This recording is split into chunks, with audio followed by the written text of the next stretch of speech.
부모를 공경하십시오. 아멘. 자, 오늘은 어버이 주일이에요. 그래서 오늘 말씀을 나누기 전에 여러분 아마 다들 아실 거예요. 심순덕님의 시를 잠깐 읽어드리고 그리고 좀 말씀을 나누도록 하겠어요. 박 집사님 요 BGM을 좀 이렇게 깔아주시면 분위기가 더 좋을 것 같아요. 여러분 아마 다 알고 계시고 들어보셨을 것이고 아마 요즘 최근에 카톡으로 아마 우리 자녀들에게는 이런 그 글들이 이 시가 많이 갔을 것 같아요. 엄마는 그래도 되는 줄 알았습니다. 라는 시를 아마 들어보셨죠? 그래도 오늘 우리가 다 같이 이 시를 잠깐 나누고 그렇게 말씀을 나누도록 하겠습니다. 엄마는 그래도 되는 줄 알았습니다. 하루 종일 밭에서 죽어라 힘들게 일해도 엄마는 그래도 되는 줄 알았습니다. 찬밥 한 덩이로 대충 부뚜막에 앉아 점심을 때워도 엄마는 그래도 되는 줄 알았습니다. 한겨울 냇물에 맨손으로 빨래를 방막이질해도 엄마는 그래도 되는 줄 알았습니다. 배부르다 생각 없다 식구들 다 먹이고 굶어도 엄마는 그래도 되는 줄 알았습니다. 발 뒤꿈치 다 해져 이불이 소리를 내도 엄마는 그래도 되는 줄 알았습니다. 손톱이 깎을 수조차 없이 닳고 문드러져도 엄마는 그래도 되는 줄 알았습니다. 아버지가 화내고 자식들이 속썩여도 전혀 끄떡없는 엄마는 그래도 되는 줄 알았습니다. 외할머니 보고 싶다, 외할머니 보고 싶다. 그것이 그냥 넋두리인 줄만 알았지만 한밤중 자다 깨어 방구석에서 한없이 소리 죽여 울던 엄마를 본 후론 엄마는 그러면 안 되는 것이었습니다. 네, 끝입니다. 우리 부모님들이 고생하고 부모님들이 자녀를 섬기고 가정을 이루어가는 일들 가운데 많은 어려움이 있고 그러나 그럼에도 불구하고 가족을 사랑하고 또 가정을 일으키기 위해서 희생하고 헌신하는 것 자녀들이 볼 때는 그게 뭐 당연한 거 아닌가 이렇게 생각할 수 있었겠지만 사실 그것은 당연한 것이 아닙니다. 예. 그래서 그 은혜를 우리가 알고 그 은혜에 감사하는 삶을 살아가는 것 이것이 오늘 인간의 마땅한 도리이고 또 하나님의 자녀로서 마땅히 품어야 하는 또 따라야 하는 주님의 말씀이며 하나님의 본성인 줄 믿습니다. 오늘 그런 여러분이 되시기를 축복합니다. 아무리 보잘것없어 보이는 사람이라 할지라도 모두가 부모님이 있고 또 부모님이 힘이 없고 또 나이가 들고 또 나보다 자녀들보다 배운 것이 없다고 여겨질지라도 그 부모님이 바로 하나님께서 나에게 주신 부모님이고요. 그 부모님도 하나님의 형상을 따라 지음받은 존재라는 것을 기억하시길 바랍니다. 우리가 하찮게 여기는 사람들이 있죠. 보잘것없이 그렇게 생각하는 사람들이 있어요. 노숙자들이나 가난한 사람들이나 또 정말 앞뒤분간 못하는 푼수처럼 살아가는 사람들이나 그래서 우리는 그런 사람들을 무시하고 뒤로 넘겨놓고 그런 그 태도를 갖지만 우리가 한 번만 더 생각해 보면 우리가 그래서는 안 된다는 것을 알아요. 왜 그럴까요? 그것은 바로 이 세상에 어떤 사람도 하나님의 형상으로 지음받지 않은 사람이 없기 때문이에요.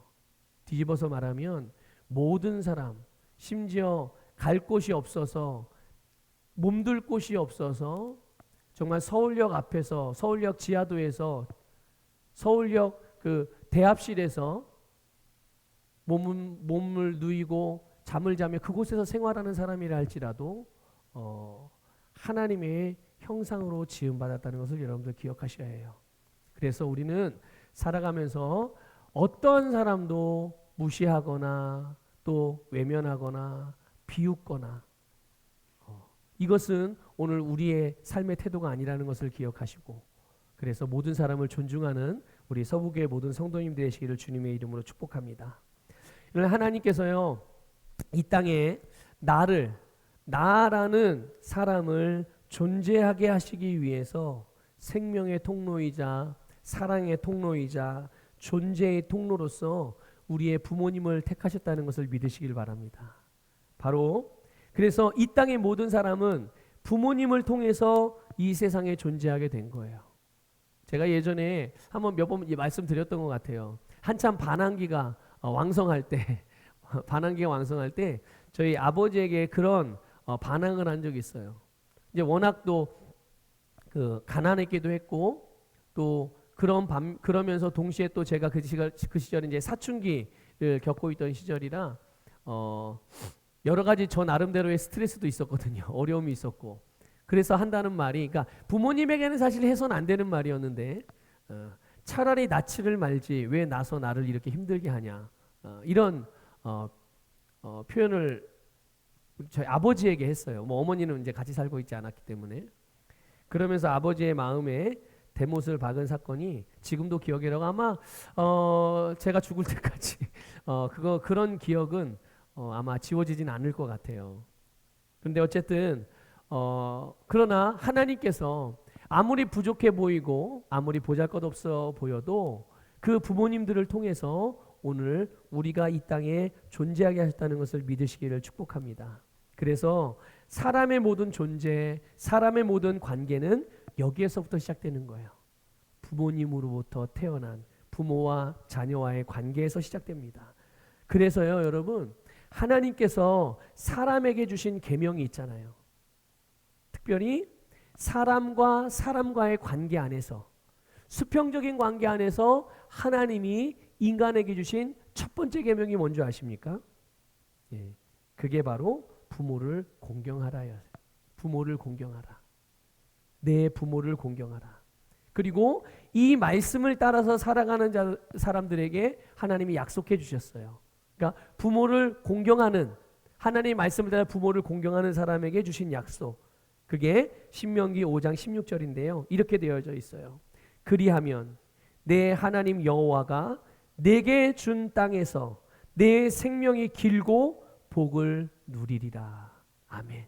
믿습니까? 네. 오늘 모든 부모님들을 예수 그리스도의 능력의 이름으로 축복합니다. 그리고 부모를 공경하는 모든 자녀들을 예수 그리스도의 은혜의 이름으로 축복합니다. 네. 오늘 여러분 우리가 읽은 본문 말씀 욥기인데요. 욥은 오늘 읽은 우리 본문만 보게 되면 인생에 대하여, 사람의 인생에 대해서 아름답고 복되다라고 말하지 않고요, 굉장히 어둡게 표현하고 있어요. 네. 그래서 여인에게서 태어난 사람, 여러분 이 세상에 여인에게서 태어나지 않은 사람이 있어요? 없어요. 모두가 다 어머니에게서 태어났습니다. 아버지와 어머니를 통해서. 그래서 모든 사람은 인생이 짧아요, 길어요? 오늘 이 욥의 고백만을 보게 되면 짧죠. 근데 짧은데 그 짧은 인생을 사는 동안에도 어떻다고 고백하고 있습니까? 걱정이 많아서. 걱정이 많대요. 안 그래도 짧은 인생인데 그 짧은 인생에 걱정이 그렇게 많답니다. 그래서 좋은 시절은 한순간이고 짧고 금방 지나가고, 인생이 이렇게 어려움과 걱정과 염려로 살아가는 것, 그게 인생이다, 이렇게 고백을 하고 있어요. 그런데 욥이 우리 그 사람의 인생에 대해서 원래부터 이렇게 어둡게 생각했었던가 그랬을까요? 아니에요. 원래부터 욥이 인생에 대해서 이렇게 무겁게 생각하지는 않았어요. 그런데 이렇게 인생이 허무하고 고되고 힘겨운 거라는 것을 이전에는 미처 알지 못했거든요. 이전에 욥은 어땠냐 하면요, 동방의 의인이었어요. 그리고 동방에서 가장 부유한 자였어요. 그래서 하나님을 경외하고 하나님께서 주신 정말 넘치는 복으로 인해서 여기저기 소문나서, 그래서 심지어 어느 정도였냐면 욥이 얼마나 부자인가 보고 싶어가지고 그걸 보러 오는 외국인들도 있었다니까요. 그 정도로 부자예요. 여러분들도 그 이상의 부유한 삶을 살기를 주님의 이름으로 축복합니다. 예. 그런데 어느 날부터 갑자기 한 번도 경험해보지 못한, 그것도 이유도 몰라요. 영문도 모른 채 큰 고난과 역경을 만나게 돼요. 갑자기 자녀들이 다 죽어요. 10명의 자녀가 한꺼번에 죽습니다. 그리고 재산이 다 소진돼요. 어디서 어떻게 없어졌는지도 몰라요. 자기가 쓴 것도 아닌데 동방에서 가장 부자였던 그의 자산들이 다 증발을 해버립니다. 그리고 가장 사랑하고 가장 가까이 있던 아내마저도 남편인 욥을 조롱하고 비난하고, 심지어 욥이 섬기는 하나님까지도 비난하면서 욥을 떠나요. 네. 욥과 멀어집니다. 게다가 욥 개인적으로는 자신으로는 몸에 몹쓸병이 걸려가지고 굉장히 고통스러운 인생을 만나게 되죠. 그러면서 인생이라는 것이 얼마나 무력하고 얼마나 연약한 존재인지를 그때 깨닫게 되는 거예요. 그러면 여러분, 모든 인생이 다 이렇게 무조건 다 연약한 존재일까요? 하나님께서 사람을 처음에 지으실 때 그렇게 연약한 존재로 지으셨을까요? 여러분, 우리는 욥의 이 인생에 대한 깨달음, 인생에 대한 어떤 계시, 또 이 고백을 통해서 사람의 인생이 누구 안에 있고 누구와 함께하고 누구의 보호와 다스림을 받고 누구의 영향을 받느냐에 따라서 그 인생이 행복하냐 불행하냐가 결정되는 것을 알 수가 있어요. 또 그가 축복과 저주, 성공과 실패, 승리와 실패의 삶을 살게 된다는 것. 어떻게? 무엇을 따라서요? 누구와 함께하냐? 누구의 영향을 받냐? 누구의 다스림과 보호 속에 있느냐? 그것에 따라서 그의 인생의 결과, 경험이 완전히 달라지게 된다는 것을 우리는 욥의 고백을 통해서 알게 되어지는 부분입니다.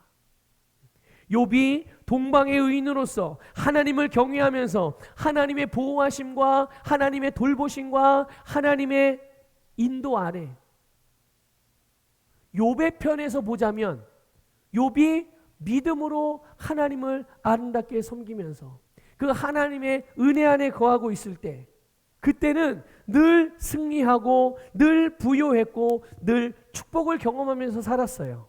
그러나 사탄이 욥의 인생에 개입하기 시작하면서, 욥의 인생에 사탄의 영향을 받기 시작하면서, 그때부터 욥은 모든 것을 잃고 고통의 삶을 살게 된 것이고, 그 경험이 인생은 허무하다고, 그 고통이, 그 고난이 인생은 무기력한 것이고 인생은 비참한 것이고 어두운 것이다라는 것을, 그런 인식과 이해를 갖게 한 거예요. 그러면 여러분 보세요. 사단이 욥에게 역사하고 있을 때 하나님은 욥을 떠나 계셨나요? 한번 대답해 보세요. 사단이 욥의 인생에 개입해서 욥이 사단의 영향을 계속 받고 있어요. 그래서 막 가산이 탕진되어지고 자녀들이 죽어나가고 자기도 병이 걸리고 가정이 완전히 쪼개지고 깨져버렸어요. 소유와 재산도 다 없어졌어요. 가까이 있던 친구들도 그렇게 자기가 부자일 때는, 그냥 평범한 삶을 살 때는 그렇게 찾아왔던 친구들마저도 다 떠나고, 그나마 남아있던 친구들 3명조차도 그 사람들도 어떻게 해요? 욥을 향해서 손가락질하고 비난하고 정죄하면서 네가 무슨 죄를 졌으니까 그런 거지. 근데 욥은 죄를 지지 않았어요. 이유를 몰랐어요. 욥은 전혀. 자기가 왜 이런 어려움을 당하는지. 그런데 그때 하나님이 욥을 떠나셨던 건가? 아니요. 하나님은 단 한 번도 욥을 떠나지 않으셨습니다. 믿습니까, 여러분? 그런데 중요한 건 뭐냐? 욥의 의식의 변화가 일어난 거예요. 원인도 모르죠. 자긴 잘못한 것도 없죠. 그런데 그렇게 어려움의 연속, 이제 아무것도 남은 게 없어요. 그래서 차라리 하나님께 죽음을, 나를 좀 죽여주세요. 차라리 데려가 주세요, 하나님. 이렇게는 도저히 살 수가 없어요. 내 인생은 끝났습니다. 이렇게 되는 거예요. 이렇게 되는 거예요. 그러면서 욥이 하나님에 대한 인식의 변화가 일어났죠. 어떻게 해요? 감각으로 하나님을 인식하는, 감각적으로 하나님을 느끼는, 하나님을 고백하기 시작하는 거예요. 여러분, 감각이 뭡니까? 감각이 보고 듣고 경험하는 것, 감정. 지금 여러분 욥이 처한 이 어려운 상황 속에서 뭘 봅니까? 비참한 자기의 인생과 자기의 진물이 줄줄 흐르고 고름이 흐르는 자기의 몸과 부인도 떠나고 자식도 죽고 남은 것이 아무것도 없고 친구들은 자기를 향하여 계속 손가락질하고, 그리고 본인이 느끼는 감정과 느낌과 감각은 어떻습니까? 아파서 통증이 있고 가슴이 미어지고 누구에게 이 억울함을 호소할 길도 없고, 그러면서 이렇게 하나님께 고백하죠. 3절, 오늘 보면 3절 읽어볼게요. 읽겠습니다. 시작. 이와 같은 자를 주께서 눈여겨보시나이까? 나를 주 앞으로 이끌어서 재판하시나이까? 아멘. 자, 여기 보면 이와 같은 자를 주께서 눈여겨보시나이까? 여러분, 이게 그냥 보면 그래, 하나님은 우리를 눈여겨보시지, 우리를 지켜보시지, 이렇게 욥이 신앙의 고백을 하는 것처럼 이해가 돼요. 자, 그런데 여러분, 하나님께서 욥은 이렇게 생각하는 거예요. 자기를 너무 세밀하게 지켜보신다는 거죠. 눈여겨보신다는 것을 느꼈어요. 그리고 그렇게 이해를 하고 받아들인 거죠. 그런데 하나님이 왜 자기를 눈여겨보신다고 생각했을까요? 왜? 정말 하나님은 그를 눈여겨보셨어요? 안 보셨어요? 눈여겨보셨죠. 그를 정말 눈동자같이 이렇게 지켜보고 계셨죠.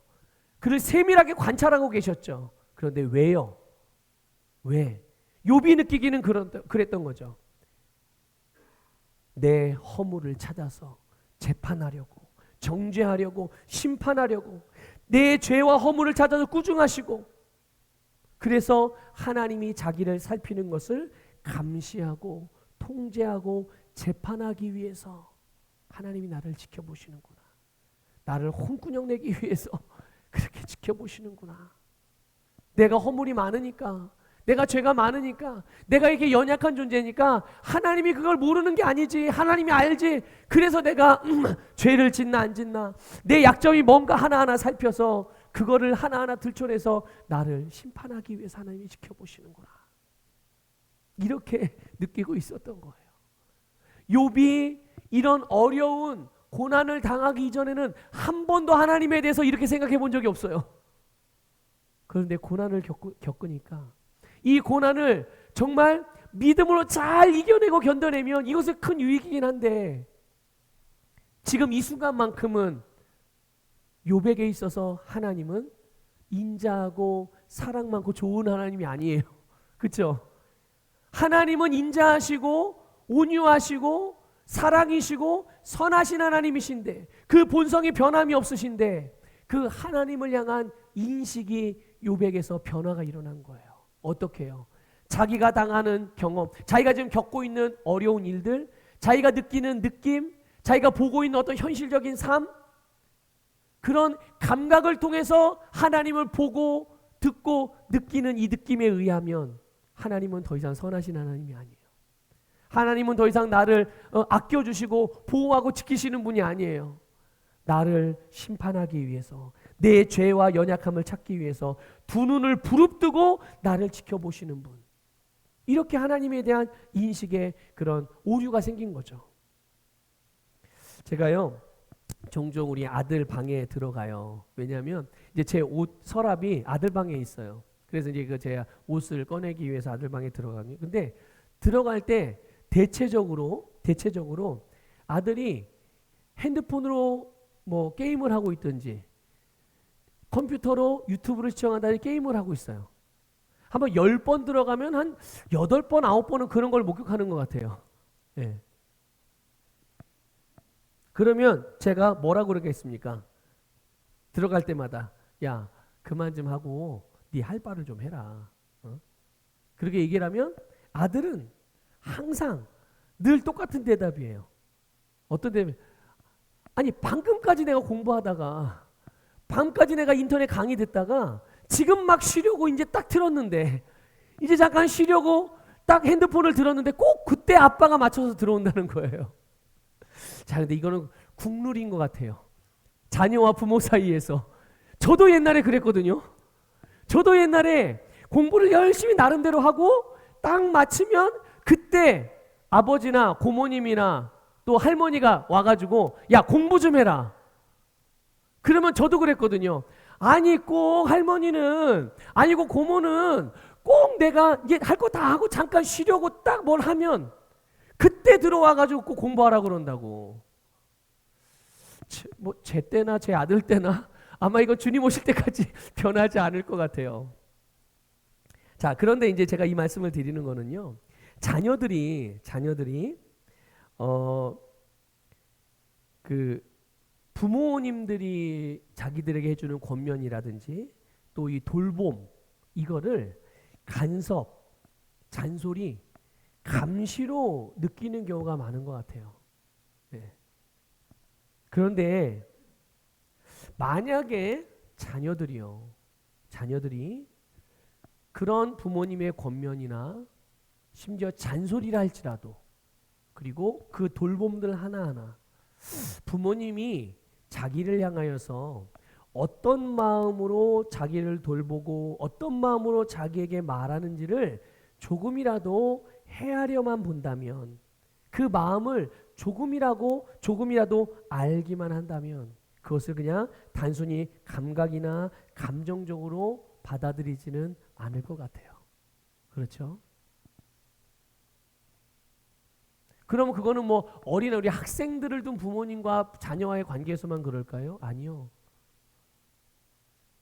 이미 가정을 이루고 자녀를 낳고 살고 있는 내 자녀 그리고 나이 많은 나 그런 지금 우리 이제 할머니 할아버지가 된 부모님들도 여러분의 자녀들에게 제가 그 TV에 보니까 그 90 몇 세 드신 이제 노 부모를 이렇게 어머니든 아버지든 섬기는 그 아들 이야기가 가끔 이렇게 뭐 다큐에 나오는 경우가 있더라고요.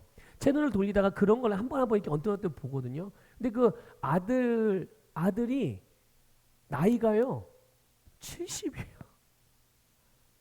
60이 다 넘고 70이고 똑같이 부모님하고 아들하고 똑같이 늙어가요. 그런데 90이 넘으신 그 어머니가 그 아버지가 70이 넘고 70이 다 된 아들을 향해서 아들이 시장을 갔다 온다고 마트를 갔다 온다 그러면 야, 차 조심하고 갔다 와라 그러더라고요. 그러니까 부모님이 자녀를 볼 때는 그 자녀가 몇 살이 됐든 간에 항상 어린아이인 거예요. 내 품 안에 있는 자식인 거죠. 항상. 그런데 왜 그렇게 말할까요? 왜 그렇게 말할까요? 그 마음을 부모님 마음을 자녀들이 조금만이라도 헤아려 본다면 아마 부모님을 공경하지 않으려야 공경하지 않을 수가 없을 거예요. 여러분 하나님께서는 우리를 아주 세밀하게 살피시는 분이세요. 아주 눈여겨보십니다. 자 고백합시다. 하나님은 지금도 나를 눈에 불을 켜고 보시고 있습니다. 예, 지금 하나님이 여러분을 눈에 불을 켜고 보고 계세요. 왜 그러실까요? 하나님이 알아요. 하나님이 아십니다. 뭐를 아실까요? 우리는 하나님이 없으면 하나님의 돌보심, 하나님의 보호가 없으면 하나님의 은혜가 없으면 살 수 없는 자들이라는 거를. 언제 어느 때 마귀가 채가도 이상할 것이 없는 그런 존재라는 것을. 그리고 그로 인해서 불행해지고 많은 고통을 당하다가 결국은 멸망에 이르게 된다는 것을 하나님은 알고 계세요. 그래서 하나님은 항상 우리를 지키시고 돌보시기 위하여 눈에 불을 켜고 지켜보신다는 것을 믿으시기를 주님의 이름으로 축복합니다. 그러시면서 우리가 가장 복된 삶을 살 수 있도록 최고의 길로 최고의 방법으로 우리를 인도해 주시는 분이 여러분의 영원한 아버지이신 하나님이라는 것을 믿으시기를 축복합니다. 그러므로 우리가 하나님의 자녀로 이 세상을 살아갈 때 내가 어떤 경험을 하고 있든지 우리의 환경과 상황과 감정이 어떠한 것과 상관없이 영으로, 다른 말로 표현하면 말씀을 따라서 하나님을 사랑하고 하나님을 섬기시기를 주님의 이름으로 축복합니다. 말씀을 통해서 하나님의 중심, 하나님의 마음, 하나님의 성품, 하나님의 의도를 늘 인식하고 의식하시기를 바라요. 아울러 부모를 섬기는 일도 마찬가지입니다. 오늘 욥의 고백과 같이 모든 사람에게는 연약함이 있다는 것을 부정할 수는 없잖아요. 그렇죠? 그거는 부모님도 마찬가지예요. 자녀들이 볼 때, 자녀들이 부모를 볼 때는 부모님이 정말 강하고 이 세상에 어떤 사람보다 나를 도와주고 나를 지켜줄 그런 강한 사람이라고 생각을 합니다. 그러나 부모도, 그러니까 이런 강한 부모는 자녀를 위해서 어떻게 합니까? 모든 것을 다 해줍니다. 어떤 희생도 감수해요. 심지어 생명까지도. 자녀가 혹 간이나 어디 장기에 고칠 수 없는 병이 걸렸어요. 그럼 부모는 그거를 보면서 어떤 생각을 합니까? 어떤 생각을 해요? 만약에 자녀가 심장에 이상이 생겨서 심장 이식을 하지 않으면 곧 머지않아 세상을 떠나게 생겼어요. 그러면 부모는 어떤 마음을 갖습니까? 내 심장을 띄어서 자식에게, 자녀에게 죽어서라도 자녀를 살리려고 하는 것이 부모의 마음이에요. 자, 그럴 수만 있다면 부모는 어떻게 되는 거예요? 심장을 자녀에게 띄워주면 어떻게 되는 거예요? 부모는 부모로서 이제 생을 마감하는 거예요. 그러나 만일 법이 그것을 허용해주고 의사가 그거를 용납해주면 부모는 마땅히 그렇게라도 하는 거예요. 그렇게 모든 것을 다 주죠. 그런데 여러분, 이렇게 자녀가 볼 때는 부모가 강한 것 같고 모든 것을 다 자기를 위해서 주고 희생을 감수하는 것처럼 보여도, 그러나 부모도 원래 그래도 되는 존재는 아니에요. 그래도 되는 존재는 아니지만 그렇게 하는 겁니다. 부모님도 사랑받기 위해 태어났고 사랑받아야 하고 사랑을 누려야 돼요. 자녀인 나만 부모의 사랑을 받고 부모님만 나에게 그렇게 희생하는 것, 그렇게 해야 되는 게 아니거든요. 자녀도 부모를 사랑하고 공경하고 부모를 섬겨야 되는 거예요. 모든 자녀들에게, 오늘 이 시간에 모든 자녀들에게 주님의 말씀으로 권면이자 도전이자 하나님의 명령을 여러분들께 전합니다. 나의 상황이나 나의 환경과 상관없이, 내 감정이나 느낌과 상관없이 말씀을 따라서 부모를 공경하십시오. 말씀을 따라서 부모를 공경하십시오. 부모의 마음, 부모의 중심을 헤아려 보는 것에서부터 시작해 보세요. 그러면 그것이 나를 위한 부모님의 최고이자 최선의 섬김이라는 것을 알게 될 것이고, 그렇게 될 때 우리는 부모를 대하는 태도부터 달라지게 될 것입니다. 자, 하나만 더 말씀을 드리고 말씀 마무리하려고 하는데요. 4절 말씀 한번 읽어보겠습니다. 4절 읽겠습니다. 시작. 누가 깨끗한 것을 더러운 것 가운데서 낼 수 있으리까? 하나로 없나이다. 아멘. 우리는 이 욥의 고백을 통해서 이 세상에서 사람이 절대로 할 수 없는 것 하나를 알게 돼요. 그게 뭘까요? 깨끗한 것을, 그러니까 거꾸로 얘기할게요. 더러운 것에서는 절대로 깨끗한 것을 낼 수 없다는 겁니다. 더러운 것에서는 깨끗한 것을 원하면 어떻게 해야 되는 거예요? 먼저 더러운 것을 깨끗하게 만든 다음에 거기에서 깨끗한 게 나오는 것이지, 더러운 것 자체에서 깨끗한 게 나오는 것은 절대로 불가능한 거예요. 더러운 죄의 본성으로 태어난 모든 인간, 그 인간들은 스스로는 절대로 의인이 될 수 없고, 죄의 본성에서는 늘 더러운 죄의 열매를 내는 것이지 절대로 깨끗한 의의 열매를 낼 수 없는 거예요. 그래서 여러분, 우리의 영적인 부모이자 영적인 아버지이신 하나님께서 우리에게 독생자 예수님을 보내주셔서 십자가에서 화목제물로 내어주셨어요. 그래서 어떻게 됐는데요? 그래서 우리를 다시 태어나게 해주신 것입니다. 거듭나게 해주신 거예요. 우리 쉬운 말로 구원해 주신 줄 믿으시기를 주님의 이름으로 축복합니다. 내가 구원받았다는 것, 내가 거듭났다는 것, 내가 새롭게 태어나서 새로운 피조물이 되었다는 것은 원래 더러운 존재로 태어났지만 다시 이 더러운 존재로 태어난 나는 예수님의 십자가에서 예수님이 돌아가실 때 함께 죽었고, 예수님이 3일 만에 죽은 자들 가운데서 살아나실 때, 부활하실 때 죽었던 나도 이제는 새로운 생명으로, 부모님으로부터 받은 그런 죄의 본성의 생명이 아니라 하나님으로부터 받은 부활의 생명으로, 영생으로 다시 태어나게 되었음을 믿으시기를 주님의 이름으로 축복합니다. 하나님은 우리를 의로운 자가 되게 하기를 원하셨어요.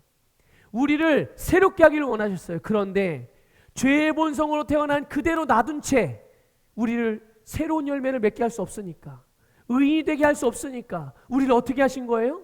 십자가에서 나를 대신하여 예수님께서 돌아가실 때 나도 그때 함께 십자가에서 죽게 하셨고, 그리고 하나님의 생명인 영생으로, 부활의 생명으로 우리를 다시 태어나게 해주셔서 이제는 우리가 죄의 본성을 따라 살아가는 것이 아니라 의의 본성으로 살아가게 해주셨다는 것을 믿으시기를 주님의 이름으로 축복합니다. 그래서 십자가에서 죽으신 예수님, 그분이 바로 우리를 향한 하나님의 사랑의 증거예요. 이게 바로 하나님께서 자녀를 사랑하시는 사랑입니다. 하나님은 저와 여러분을 위해서 가장 필요한 것이자 가장 좋은 것을 주셨어요. 하나님의 사랑, 그것은 바로 가장 좋은 것을 주는 사랑입니다. 하나님이 가장 좋아하는 것, 하나님이 가장 소중히 여기는 것, 하나님에게서 가장 중요한 것을 주는 사랑이 바로 하나님의 사랑이에요. 여러분, 그런데 하나님께서 이 하나님의 사랑의 마음을 오늘 부모님들에게 주셨음을 믿으시기를 축복합니다. 그래서 부모님도 자녀를 사랑할 때 하나님처럼 그렇게 가장 좋은 것을 주는 것으로 사랑하게 하셨어요. 그래서 여러분, 우리가 어릴 때 아마 여러분 다 그런 경험이 있을 거예요. 저도 그런 경험이 있는데, 식탁에서 이제 밥상에서 밥을 먹을 때 부모님들은 항상 자녀들에게 가장 좋은 반찬, 가장 맛있는 반찬, 그것을 준비하고 그것을 먹여요. 자, 여러분, 그래서 부모님은 그런 맛있는 반찬을 모를까요? 뭐가 맛있는지, 맛없는지 알죠. 부모님은 맛있는 반찬을 볼 때 그것을 먹기 싫을까요? 아니죠. 부모님들도 먹고 싶죠. 그래서 보는 것만으로도 침이 고이고 꿀꺽꿀꺽 침을 삼키잖아요. 그런데 한 점이라도 더 자녀에게 먹이기 위해서 부모가 좋아하는, 엄마가 좋아하는, 아빠가 좋아하는 그 음식, 그 반찬 자녀부터 먹이는 거예요. 여러분, 자신도 먹고 싶고 맛있다는 것을 알고 있지만 항상 가장 좋은 것을 자녀에게 주는 거죠. 이게 바로 하나님의 사랑일 뿐만 아니라 부모의 사랑이고, 그 사랑을 따라서 부모는 자녀에게 그렇게 행하는 것입니다. 여러분, 부모님은 자녀들의 모든 면에서 가장 좋은 것을 주는 것으로 당신의 사랑을 주는 거예요. 자, 부모가 왜 그럴까요?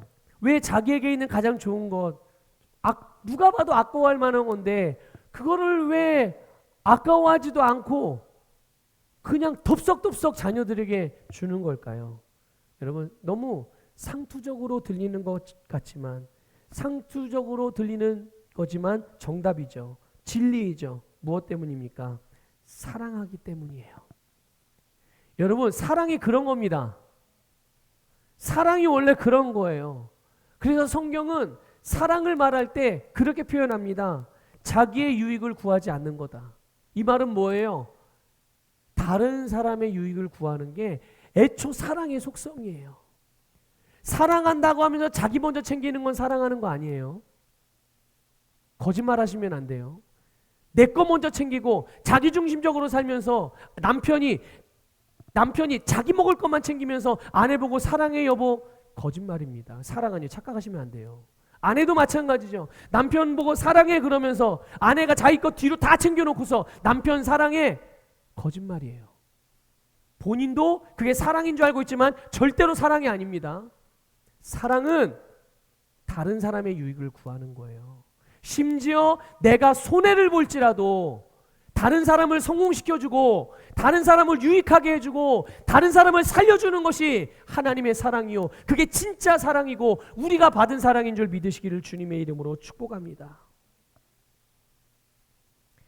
하나님께서 우리를 사랑하셔서 가장 좋은 것으로 우리에게 주셨어요.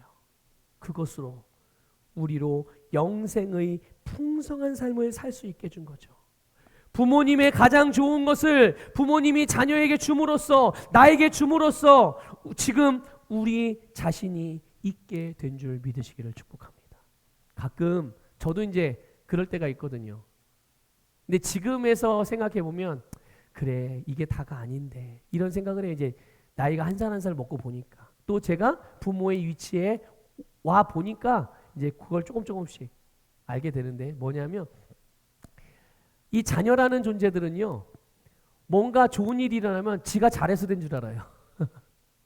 그리고 뭔가 자기가 잘못된 일이 일어나면 항상 부모 핑계 대요. 엄마 아빠가 이래서 내가 이렇게 된 거야. 엄마 아빠가 공부를 못했으니까 내가 공부 못하는 거야.